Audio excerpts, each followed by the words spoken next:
buenas tardes, noches. Hoy tenemos la suerte de estar reunidos con Carlos Pérez Merinero. Carlos Pérez Merinero es escritor y hombre de cine. No sé en qué orden, no sé qué faceta de las dos a él le apetece destacar más. Ahora lo podemos hablar tranquilamente, tenemos un buen rato. En todo caso, yo diría de Carlos Pérez Merinero, por hacer una breve biografía, él nació en Écija, en Sevilla, el 17 de octubre de 1950. Bueno, pasarían los años y ya en su juventud se asentaría en Madrid, estudiaría ciencias económicas, pero pienso que lo suyo no eran las ciencias exactas, sino más bien el mundo interior, en el sentido de la creación, la literatura, la novela, la fabulación. Durante unos años, entre 1973 y 1979, fue profesor universitario, pero considero, esto es una apreciación mía, que su talante creativo, que iba muy a la alza, le permitió, o le apeteció en un momento dado, dejar a un lado la docencia y ese trabajo, digamos, un poco más adocenado, más convencional, y centrarse en sus creaciones. En el año 81, y con esto voy a terminar la biografía porque ahora podemos hablar con él, sacó una novela que fue revolucionaria en la literatura española, si se quiere decir, a lo mejor en la subliteratura, en el sentido en que él ha cultivado siempre los géneros populares, y fue Días de Guardar. Esta novela, hubo un estudioso alemán, esto es muy significativo, el estudioso alemán Albert Bussmann, cuando estudiaba la literatura española desde el año 75, desde la muerte de Franco en adelante, hablaba de una corriente dominante que era lo que él llamaba el sex and crime. Y Albert Bussmann consideraba que el maestro del sex and crime, del erotismo un poco subido de tono, asociado a la violencia, el maestro, decimos, era Carlos Pérez Merinero. Por otro lado, no faltan admiradores de este escritor, y por ejemplo podría sacar a colación también al historiador de la literatura Salvador Vázquez de Parga, que cuando hace una historia de la novela policíaca en España, señala que con Carlos Pérez Merinero tenemos un equivalente. Carlos Pérez Merinero viene a significar para nosotros lo que para Estados Unidos fue Jim Thompson. Así que creo que estos son palabras mayores. Lo primero, darte las buenas tardes. Buenas tardes. Y no sé, por abrir fuego, yo te preguntaría, no sé si te lo habrán dicho muchas veces o se te hará pesado, pero ¿tú qué opinas de esta comparación con Jim Thompson? Yo cuando empecé a escribir me parece que había leído un par de cosas de él que me habían interesado muchísimo. Muchísimo. Pero también me gustaban Horace McCoy, por ejemplo. Siempre me gustaban las historias en primera persona. Y si eran del asesino, más. Quizá porque se salían de la convención del investigador, de descubrir al asesino y este tipo de cosas que a mí me entretienen mucho y me gustan. Hay cantidad de novelas buenísimas, ¿no? Pero a mí me parecía que era lo más convencional. Y como aquí en España cuando empezó, digamos, pues en la transición, la cosa de ponerse un poquito de moda la novela negra, la mayoría utilizaban detectives o periodistas que investigaban, ¿no? Y aquello me parecía a mí muy costumbrista, no me gustaba, ni siquiera como lector. Y entonces pues yo cuando me puse, pues me lancé a la primera persona, al asesino, porque lo veía más cercano. Es decir, más cercano a mí, es decir, que yo me considero un asesino, entonces vas y escribes como un asesino. Es decir, a mí no me cuesta meterme en el papel de un asesino de 9 a 2 de la tarde, después lo dejo y ya no mato a nadie, ¿no? Después de comer me pongo y vuelvo a matar más. Un poco como el actor. Yo prefiero interpretar el papel de asesino que al de detective que va por ahí dando la tontería de quién es el que ha matado. ¿A usted qué le importa, hombre, quién es el que ha matado? Eso siempre me ha fastidiado. Pero es que, bueno, también es interesante que en varias monografías que he estudiado, que se han escrito sobre ti, una de las expresiones más recurrentes es la de el monólogo del antihéroe. O sea, parece que es un poco tu marca de estilo. Sí. Pues eso es lo que estaban diciendo antes. Yo me meto en la piel del asesino. Y entonces pues empiezo a matar gente y ya está. Pues, sin embargo, si vemos... Y yo encantado de la vida matando, cuanto más mejor. ¿Tú cuántas novelas tienes? ¿Unas 10 novelas publicadas o más de 10? 10 o 12, ahí ya 12 yo creo. Vamos a pensar que 10 o 12. Sí. Luego podemos enumerar los títulos de memoria incluso. Y si vemos cómo van pasando las novelas, Días de guardar, El ángel triste, que es interesante señalar que nacen en un momento muy determinado, que es la extinción de Bruguera. Sí. Que era una forma de editar y una forma de acercarse a la literatura muy distinta. Claro, porque eran novelas de bolsillo que se vendían en los kioscos. Claro. ¿Cuánto vendió Días de guardar? Como Días de guardar, no tengo ni idea, pero 10-12 mil ejemplares, facilísimo, claro, en aquella época. Claro, la ventaja que tenían los libros de Bruguera es que se vendían en los kioscos y al mismo tiempo era, cuando estaban de moda las novelas policíacas, entonces todas las librerías un poco decentitas, pues tenían una sección de novela negra, con lo cual alcanzaba todo tipo de lectores, es decir, alcanzaba pues, al lector de kiosco y al lector de librería. Aunque yo esto del lector de kiosco, porque esto nunca ha sido popular, la novela policíaca en España nunca ha sido popular, digamos en la época nuestra, no te estoy hablando de los años 50 o tal, eso yo no digo, de los que nos hemos movido, digamos, a partir del año 75. Es decir, la gente que empieza a publicar a finales de los 70. Bueno, pues es Juan Madrid, Andreu y tal, ¿no? Y un caso aparte va a contarlo. Ya es vamos, cuando Franco ha muerto o en la transición. Entonces la novela policíaca española nunca ha sido popular, salvo va a contarlo. Claro. Con todo, a mí me gustaría insistir en ese monólogo del antihéroe que tú trabajas tanto. Sí señalaría que tienes dos rasgos que a mi juicio te hacen muy especial y que te diferencian mucho del resto de escritores que se han acercado en algún momento u otro a la primera persona. Y creo que los dos rasgos van muy unidos. Uno de ellos es tu sentido del humor, Sí. y el segundo es esa capacidad tuya para introducir expresiones populares, voces de la calle, el refranero popular. Entonces, ese tipo de voces en que yo, al menos leyendo tus novelas antes de conocerte, yo decía, coño, es que es andaluz y tiene gracia de andaluz. No, yo no ejerzo de andaluz, pero sí se es, ¿no? Se es, lo mismo que se es del Betis, ¿no? Más que piedra. Más que gane. Y lo otro, es decir, lo de la utilización de giros populares y tal, el resultado sí se ve, pero es un trabajo literario. Es decir, que ese supuesto gracejo andaluz o esa utilización de frases populares es un trabajo literario. Es decir, que se crea escribiendo. Es decir, yo no voy con un magnetofón, entre otras cosas, porque no sé ni cómo funciona, por la calle oyendo expresiones, ¿no? Ni cuando viene a mi padre o ahora con mi madre, pues voy, si me sale una palabra que es andaluza, voy y le pregunto. No, eso es una cosa que te sale, pues porque supongo que la has mamado. Lo mismo que si eres aficionado a la ópera, pues te vendrán grandes tragedias de los dioses, ¿no? No, sí es cierto que leyendo estas primeras novelas tuyas, que puedo contar la anécdota de que hay multitud de lectores que se han acercado a estas novelas leyéndolas en grupo, releyendo fragmentos. Son las típicas novelas de leer en fiesta, en un campamento juvenil, por la noche, abriendo el libro con la linterna. Y esa línea a lo mejor la continuarías también con La mano armada, que creo que era una novela muy especial y muy cargada de mala uva y de humor, y en la que por primera vez aparece el recurso al pasado, ¿no? El hablar de la España franquista. Sí.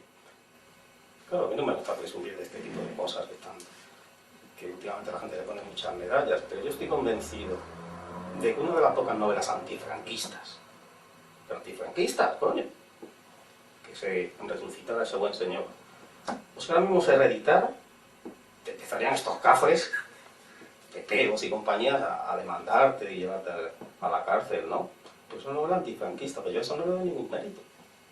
Porque es antifranquista porque tú cuentas la historia de un policía franquista en primera persona. Joder, los policías franquistas pues no eran unos santos.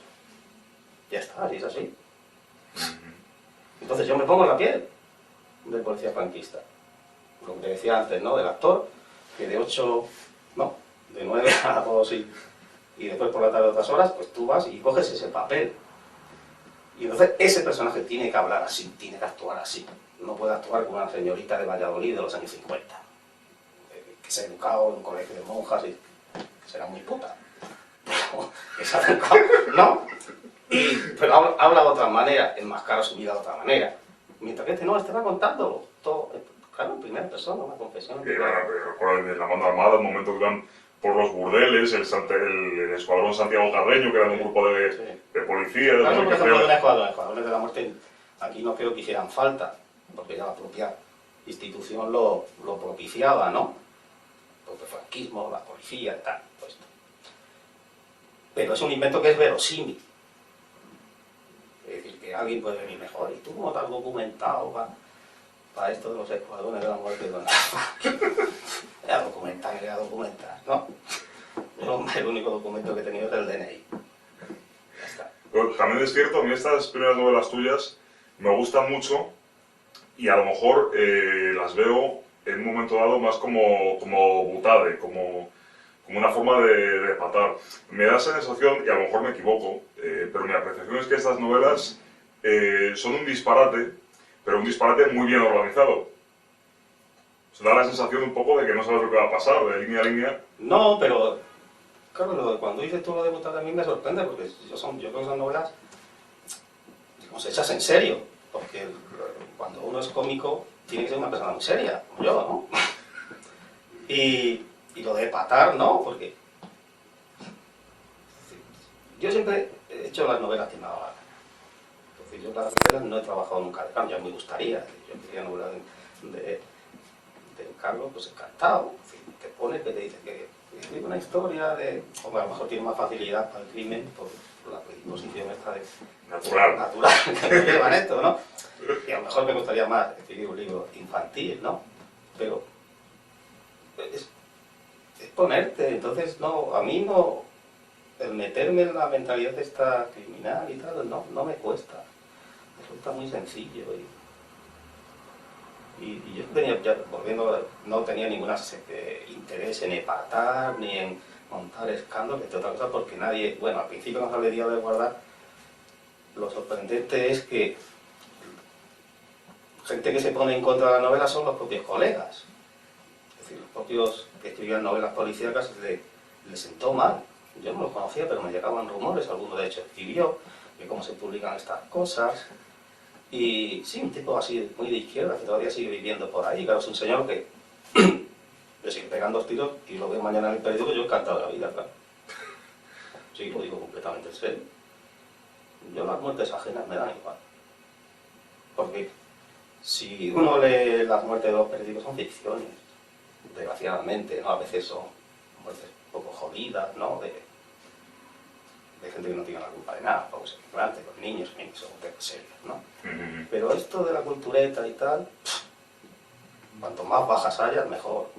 Mira, me estoy acordando, ahora que hablábamos de tu indiferencia por las muertes ajenas, me estoy acordando de cuando te conocí, ahora ya 4 años, con ocasión de que te había dedicado un reportaje en la revista Prótesis, que aquí lo tenemos, ¿no? Y entonces se titulaba Carlos Pérez Merinero contra casi todo el mundo. En el momento en que te telefoneo, me presento y digo que te quiero hacer entrega de esta revista, digo, sí, y se titula Contra casi todo el mundo, Carlos Pérez Merinero contra casi todo el mundo. Y me dijiste que ese matiz te parecía bien. Bueno, yo te decía no, yo te decía lo contrario, que sobraba el casi. Sí, yo tengo una animadversión, vamos a llamarle odio hacia el resto de los sujetos que están ahora mismo por la calle y cosas así, vamos, que no tiene límite, claro. Por eso a mí el casi sobra. Bueno, pues, si lo reeditamos tendremos en cuenta que ese casi sobra Carlos Pérez Merinero contra todo el mundo. Claro, porque... Hombre, pero es que es contra mí mismo el primero, claro. Eso por supuesto.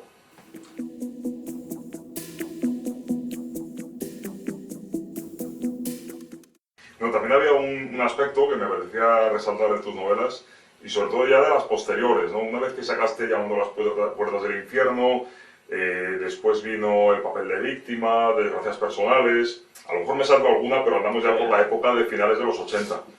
Llega un momento en que desnudas aún más tu estilo y lo haces muy directo, muy transparente, sin elementos superfluos, una narración muy perfecta, en la que a lo mejor tiene mucho que ver el hecho de que ya eras guionista de cine y sabías cómo hacer una historia perfectamente sólida sin añadirle de más, ¿no? Son historias muy en su punto, yo creo, todas estas. Hombre, yo en eso no estoy de acuerdo, porque a mí la experiencia como guionista no me ha enseñado nada.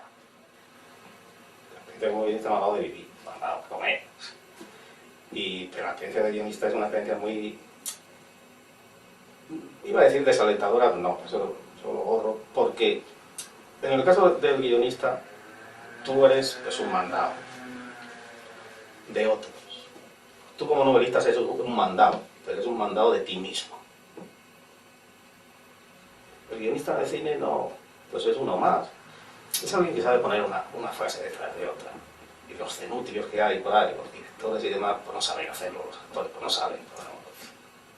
Pues van a hacer algo con un canuto y tiene que haber alguien que les escriba lo que tienen que decir. Hola, buenos días, que si no, no sabían.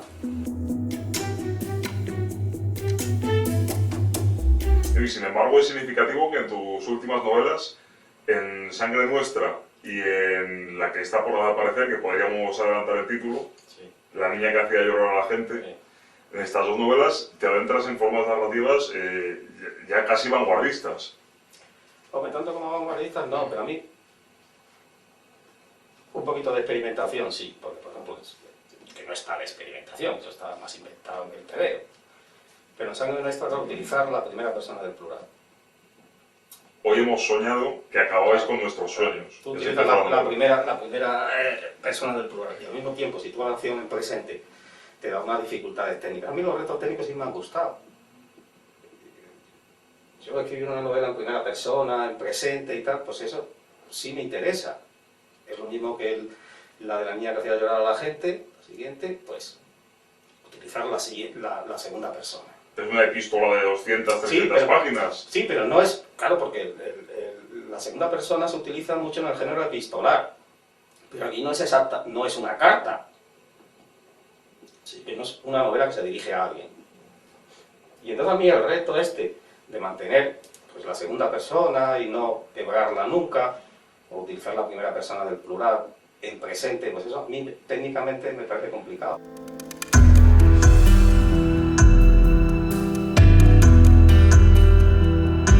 Pues creo que era interesante centrar esta entrevista empezando por la faceta de novelista de Carlos Pérez Merinero.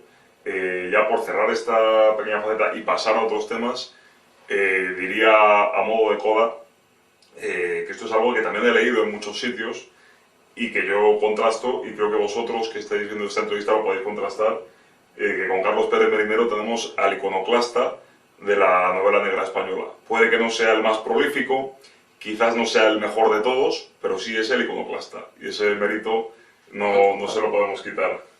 La medalla de oro, ¿vale? La medalla de oro. Muy bien.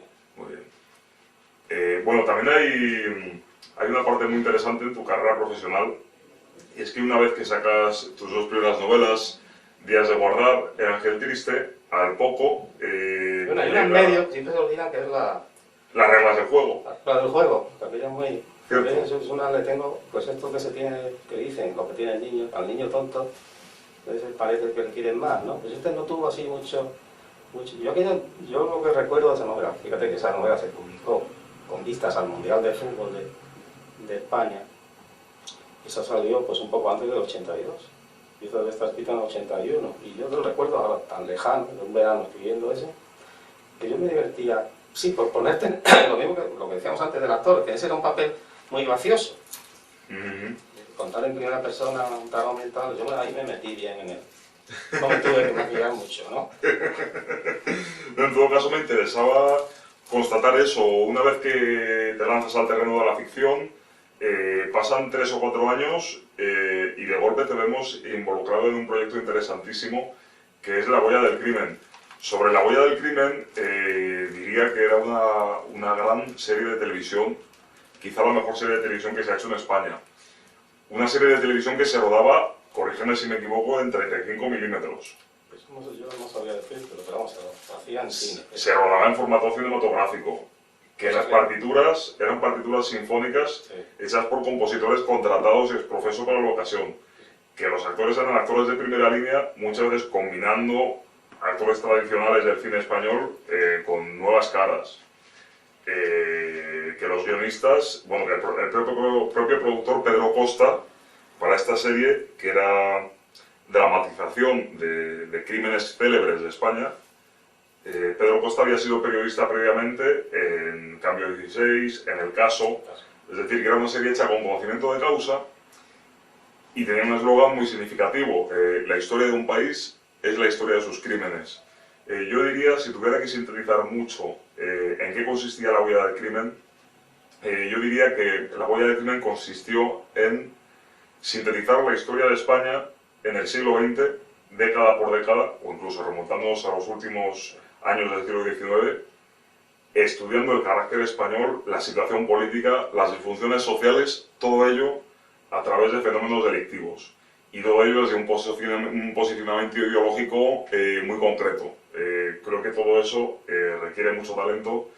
Entonces me gustaría que me contaras cómo se formó este grupo de colaboradores, cómo hiciste La huella del crimen, Claro, primeros contactos. Eso es Pedro Costa el factotum de todo esto.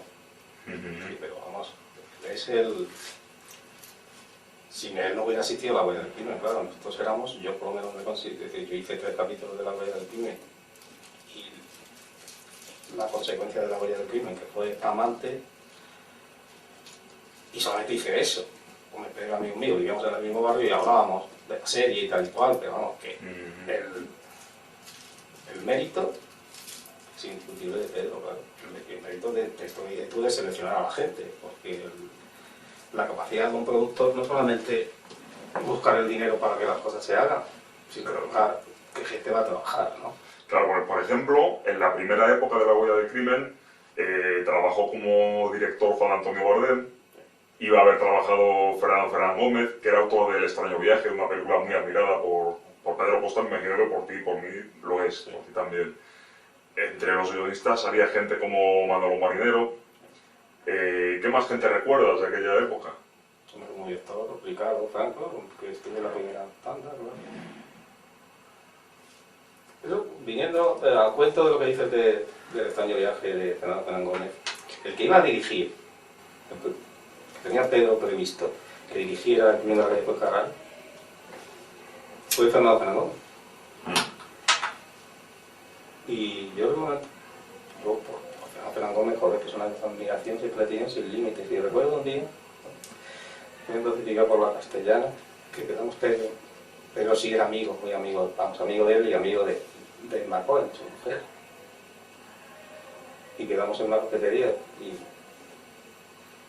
y un tipo, vamos, que podía presumir, siendo lo que era, y tenía un respeto por el trabajo de los demás, magullante, todo lo contrario que te he dicho antes de directores estos zangolotinos que no tienen ni puta idea, de decirte, joder, que hiciera yo lo que me diera la gana, una persona con un respeto por el trabajo de los demás, total.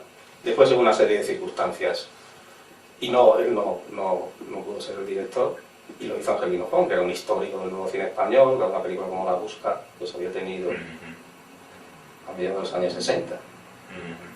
Y yo creo que Fernán Gómez yo creo que lo hubiera hecho infinitamente, y que Angelino me perdone, que Angelino. Pero que ya sé mucho decir, porque El crimen de la calle Fuencarral es una gran película y me gusta mucho, es de mis favoritas. Me gustaría que nos hablaras un poco del método de trabajo. O sea, tú tenías que hacer un guión partiendo de un hecho real, partiendo de un crimen célebre de una época que tú desconocías. Entonces te llegaba la información, te documentabas, Pedro te facilitaba un dossier. Sí, ahí te daban información. Claro, yo en ese sentido, si la obligación de un preso es escaparse, la de un guionista es salir corriendo en cuanto que te hablan, en mi caso, de documentación. Yo odio la documentación. Y si he podido no leerla y escaquearme, mejor. Porque ¿qué documentación lees? Reportes de prensa, en el caso del crimen de la calle Fuencarral, pues había sumarios y no sé qué. En el caso de Amantes, a mí siempre me estaban amenazando con ir a Burgos a buscar el sumario. Yo que no viajo nunca, ir a Burgos, a descartar a priori. y después leérmelo descartado a posteriori, y decir que no, no pensaba leerlo. Porque la documentación es mentira. Así de claro. Si a mí me dan 4 hojas de un, bueno, quien dice 4 hojas de un periódico, pues un montón de legajos, un montón. Todo eso es mentira. Mentira, mentira gorda. Es más mentira que lo que yo me voy a inventar.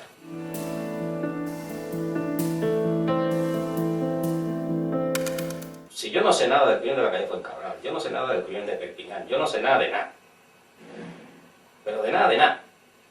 Y yo lo único que tengo que hacer es que me digan, y encima, a veces, tenía que cambiarle los nombres por problemas legales, como pasó, eso te lo puede contar Pedro, en el caso de, en uno de los crímenes, yo no hice el... En los más recientes, a lo mejor, en el procurador enamorado.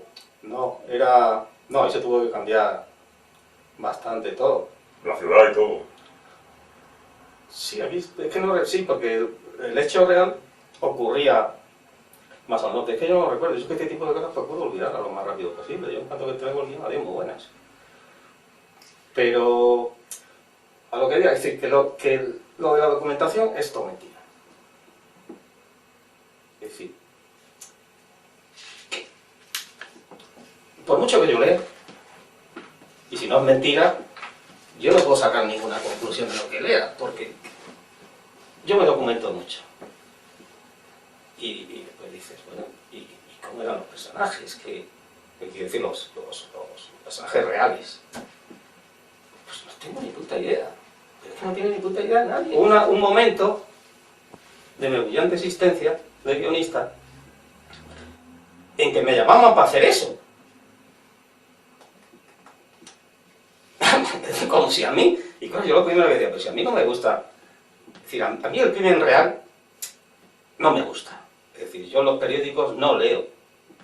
Es decir, es el titular y ya está, pero no me solazo allí porque por pudor. Es decir, yo que he matado a tanta gente, pero es la ficción. A mí el crimen real me da... Yo si estoy viendo pues ya, la televisión y te salpican con... Yo tengo que apartar la vista, te lo digo en serio. En fin, no. Quitarlo, ¿no? Porque me parece un asalto a la llamada intimidad de las personas. Es decir, yo puedo soportar una película porno, pero sin embargo alguien llorando delante de... ¿no? Que tú sabes que eso sí es real, claro. No vamos a hablar ahora de llevar la cosa al límite diciendo, no, es que los crímenes reales no existen, no, cuidado, claro existen, no, sí. Pero esto que contamos en las películas, es decir, una vez que se hace película aquello, eso deja de ser un crimen real. Se convierte en una ficción.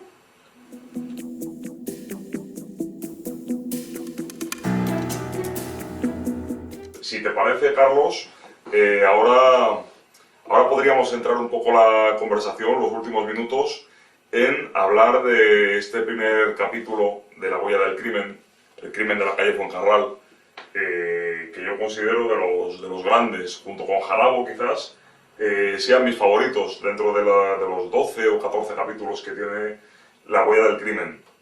El crimen de la calle Fuencarral nos relata un crimen que transcurre en 1888 aproximadamente, en el cual una familia venida a menos, una familia de riqueza venida a menos, la madre convive con la criada, Higinia Balaguer. Esta mujer se ve involucrada en el asesinato de la madre y salen a relucir un poco las condiciones sociales de la época, el clasismo y la España de entonces, ¿no? Entonces creo que está muy bien cogido, además con la ironía típica española, el género bufo, la zarzuela, es muy de género chico, ¿no? Yo creo que esta es una película, si se puede decir película o capítulo de serie de televisión, que coge muy bien, con mucho humor, ese momento de la historia de España y a la vez con cierto distanciamiento. ¿Es así? Me gusta lo del distanciamiento. ¿Por qué? Claro, los protagonistas, la protagonista no es la Higinia Balaguer, en este caso Carmen Maura, para mí. Pues ya eso para mí los protagonistas son los dos tipos. Claro, Luis Escobar y Francisco Nieva. Paco Nieva. Claro.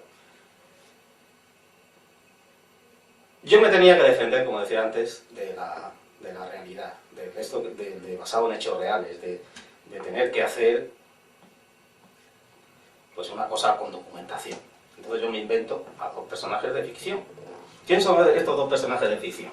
Joder, pues años antes del año este que tú has citado, se publica Estudio en Escarlata, de Conan Doyle. Y entonces pues aquí es buscar dos detectives, una caricatura española de finales del 19, la imagen y semejanza de Sherlock Holmes y del Dr. Watson. Y eso es. Y para mí la única gracia que tiene el crimen de la calle Fuencarral es esa. Porque yo, poniéndome machacón, como a mí el crimen vamos, ningún crimen me interesa. Es decir, porque los crímenes en realidad, los llamados crímenes basados en hechos reales, son muy banales. Es decir, que no dan para nada. Tú te encuentras y no, son tonterías que no aguantan y hay que buscarles una salida. Entonces yo la salida que le busqué era pues el tono zarzuelero, de comedia, y sobre todo los dos personajes. Es decir, coger estudio de los dos personajes y pues que sean una especie de Sherlock Holmes y Dr. Watson a la española. Y a mí es el interés, digamos, técnico y el recuerdo que yo tengo de la historia, eso es lo que me gusta a mí. A mí todo esto de la cosa social y no sé qué.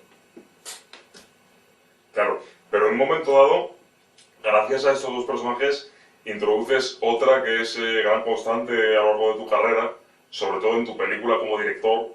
Como director de cine has hecho una película que es Rincones del Paraíso, en 1999, y esta película trataba esencialmente y de manera intensiva sobre el voyerismo, sobre el afán por mirar. Eso sí. Entonces, en un momento dado, estos personajes son los perfectos virones, esos burgueses que frente a una realidad social convulsa son ajenos y simplemente se divierten viéndolo. Claro, pero es que yo claro, a mí son los personajes con los que yo, al escribirlo, me identificaba.